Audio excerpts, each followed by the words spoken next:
A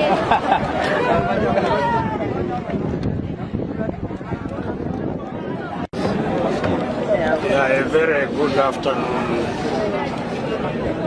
to you, the members of the press. First acknowledge with thanks your presence to cover the proceedings at the last function of our colleague and dear sister Sarah Eparu, who has just been laid to rest. Sarah was a unique person in being a natural leader with unbelievable courage and intelligence.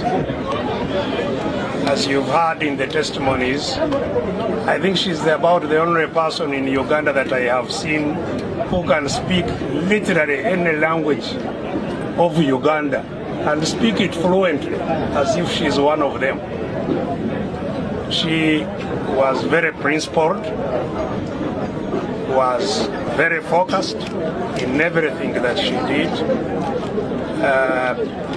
I was told that in Teso, men are normally succeeded by men.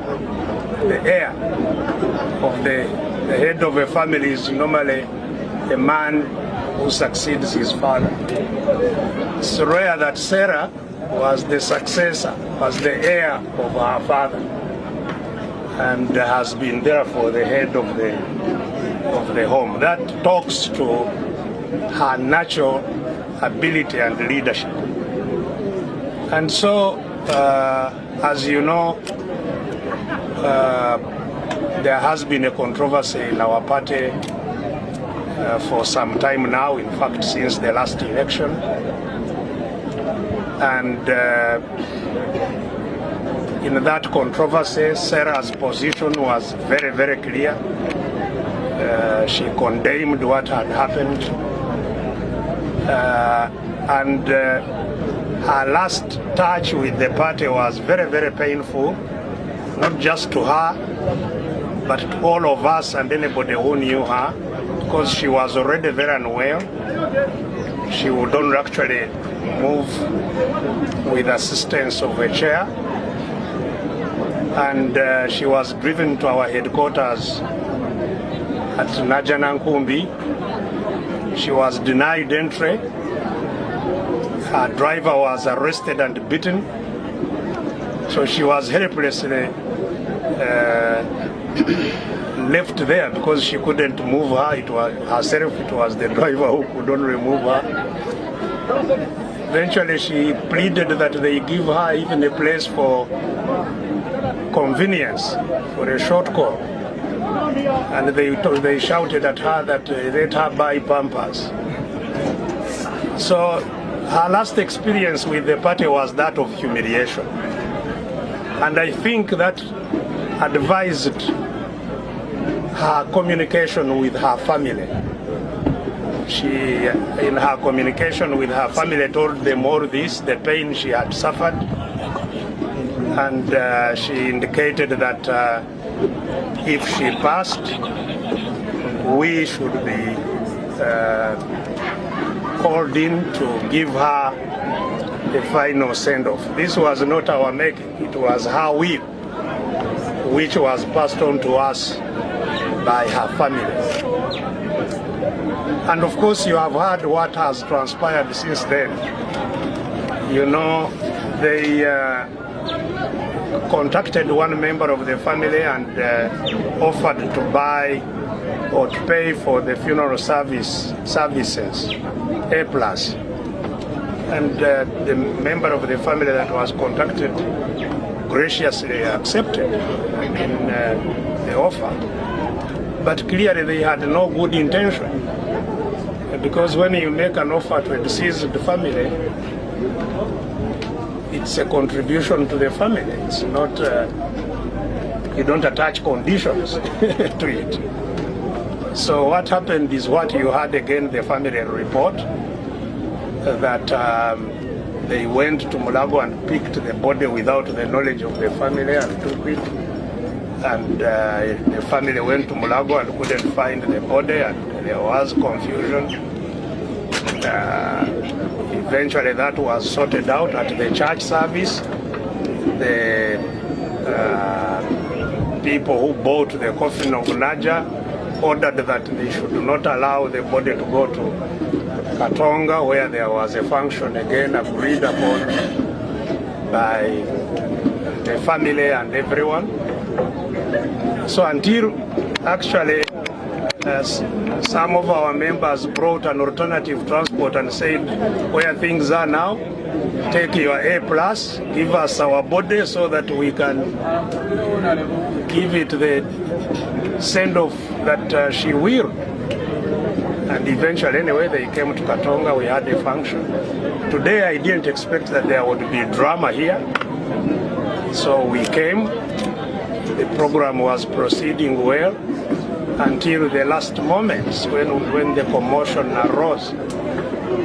Up to now, frankly, I don't know what the controversy is, because I have heard somebody say that they were protesting that they were not on the list to speak, but there was the two MPs who were, the local MP, the woman MP, were on the program to make speeches. My brother, the Honorable Patrick Amriat, was on the program to make a speech. So I really, up to now, don't know what the confusion was all about. I've been told that it seems the only thing was that they didn't want me to speak. If that was even the case, maybe they should have mentioned it, because as I said at Katonga, I said two things. First, that Sarah is no longer here. Sarah went away 1 week ago. She's not with us. This is a body. We are just talking to ourselves. We can talk to ourselves even if the body is not there. We can continue to talk to ourselves. And second, I said, you see, the reason all this arose is because our people think that you can service somebody when she's already dead. You know, burying somebody is not what we are doing today. It's looking after them when they are alive. And I think that was Sarah's protest, that she was not looked after when she was alive. She was humiliated when she was alive. And you know, whatever humble contribution we made to her treatment, I think that is all that she was keen to honor in her death. Now, whatever contributions we made to her treatment, we are not making it with any condition. We were just contributing to our colleague who was unwell, just like we do to many, including those who get well and beat us and do whatever. But you know, in life we don't help each other so that you may be thanked. We help each other because it's the right thing to do. And so it's very sad. I'm very, very disappointed, and we are all disappointed that the event ended up as it has. This is our family. The Eparu family will forever be our family. Whether Sarah is there or not, we shall always connect with the family.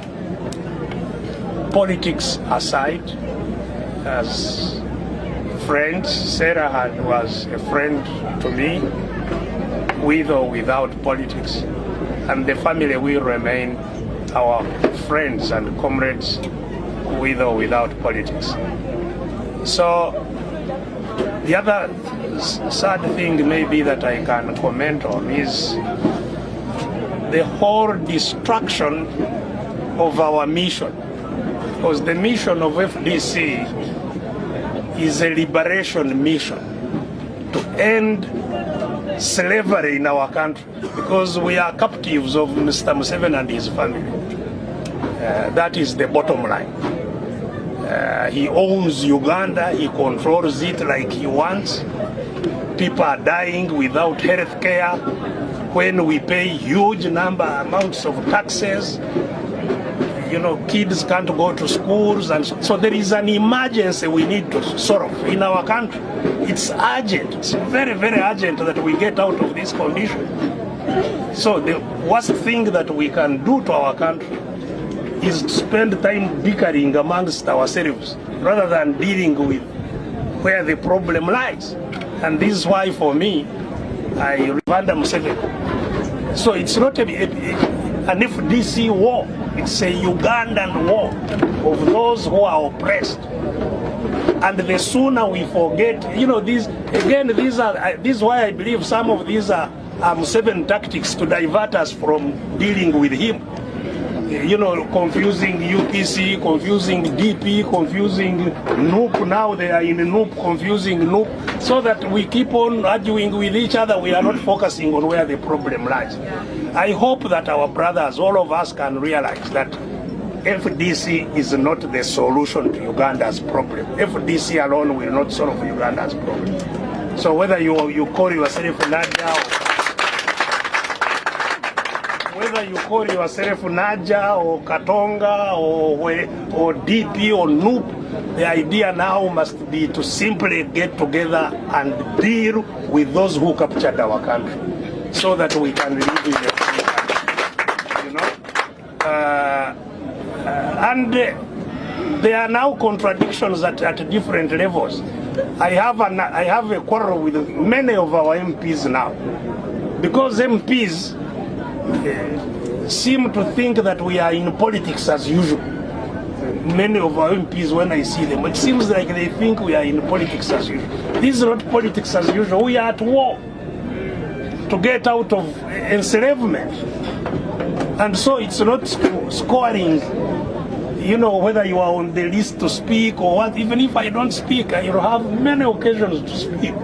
You know, in the world, it's not that even here in Cologne, you come back and speak. I mount my own platform and talk.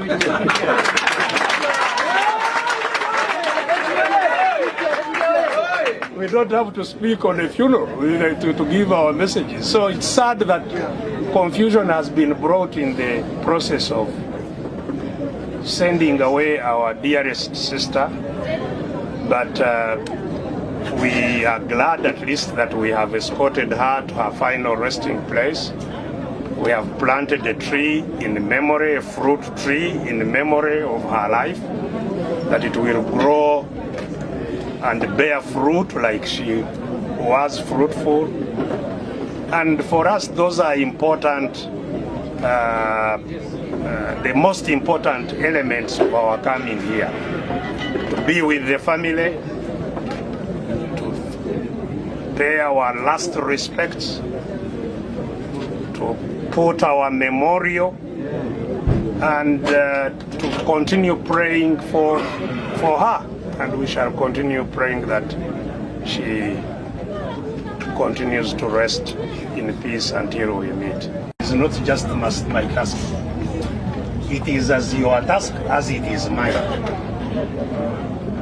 Unless, I don't know if you developed cancer now, where you will get treatment from. You who is asking these questions, you know? If you had cancer now with your camera, you will go to hospital and die. So this is not a job. I was a medical doctor, I was not a politician. I had to leave the hospital so that I can get a country that can treat me if I become sick. Because even doctors, if you get sick, you die. Because there is no help. There is only one cancer institute in the whole country with patients in the compound.